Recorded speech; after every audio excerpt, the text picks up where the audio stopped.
Hey family, welcome to my channel. Today's recipe, we're making sweet potato muffins that are gluten-free and vegan. It's a favorite in my house. My son loves it.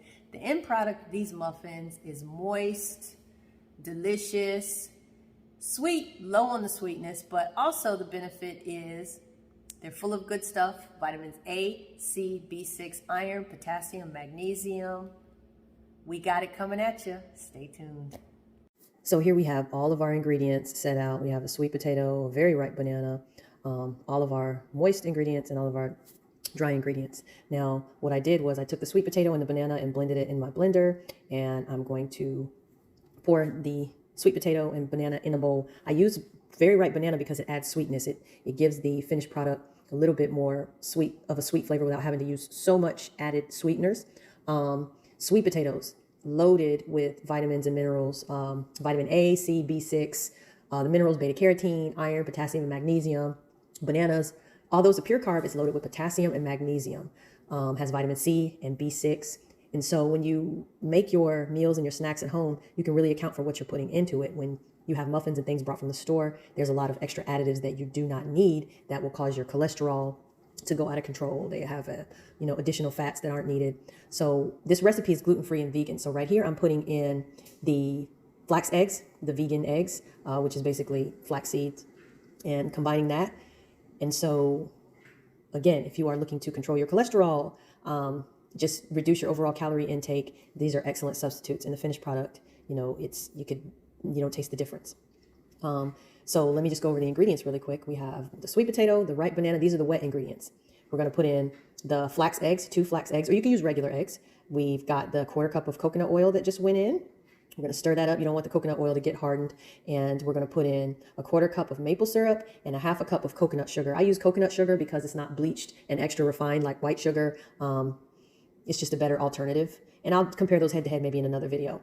We're also going to add in a 1/2 cup of coconut milk and a teaspoon of vanilla extract into the moist ingredients. Blend it all perfectly, get it all stirred up, and then we'll be ready for the dry ingredients. So my channel focuses on recipes and health tips to help people figure out how to be healthier through their diet.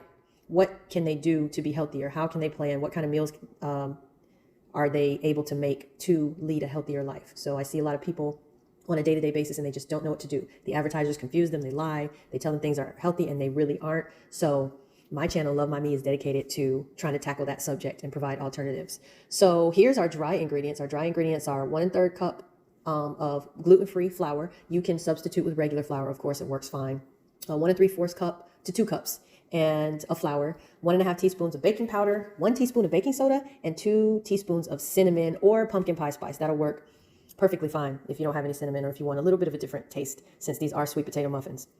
So just blending the dry ingredients well. If you want more of a lighter, airy product when you finish, then you can sift this flour and separate the little clumps perfectly.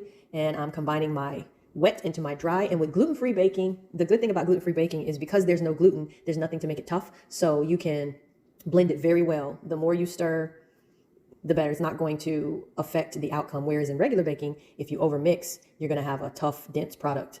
So we're stirring this up. And I wanted to try something a little bit different today. I just, not today, but when I shot this video, I wanted to mix this up thoroughly and then let the batter sit overnight. Normally, I would make it right away, but it was late, I was tired, and I just need some rest, y'all. So I covered this and I put it in the refrigerator overnight. You don't have to do that, but with gluten-free baking, I do recommend you let your batter rest for at least about maybe 10 minutes at least before you put it in the oven. So next morning, taking the foil off of the bowl. And so my batter kind of absorbed the moisture. And that's one thing with gluten-free baking, you're going to notice that when you're learning, you have to add more moisture sometimes to get the consistency that you're working for. But you have to be careful because if you add too much, then your baking time is going to be just bananas and you're going to end up with a gummy, just undone product.